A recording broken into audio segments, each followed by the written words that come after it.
अस्सलाम वालेकुम viewers, welcome to name centre. आज का नाम है लाइबा।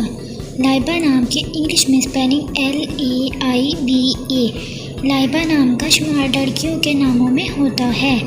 लाइबा नाम का मतलब आसमान की खूबसूरत तरीन हूर और जन्नत में सबसे खूबसूरत औरत है।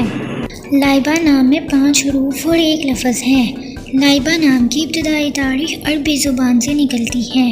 लाइबा नाम का मज़हब मुस्लिम है और लाइबा नाम के अफराद के लिए खुशकिस्मत नंबर 2 माना जाता है।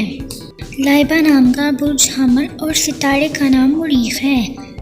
लाइबा नाम के अफराद के लिए बेहतरीन वक़्त 3 AM से 5 AM तक है।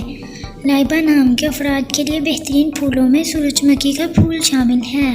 लाइबा नाम के अफराद के लिए बेहतरीन दिनों में जुम्मा और हफ्ता शामिल है, जबकि बेहतरीन रंगों में नीला, बनफशी और काला शामिल है।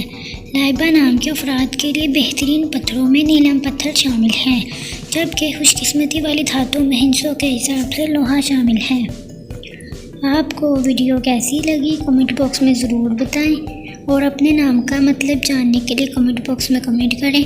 वीडियो को लाइक करें, शेयर करें और अगर आपने चैनल को सब्सक्राइब नहीं किया तो चैनल को सब्सक्राइब करें। तो फिर मिलते हैं किसी और वीडियो में, तब तक के लिए अल्लाह हाफिज़। Thanks for watching.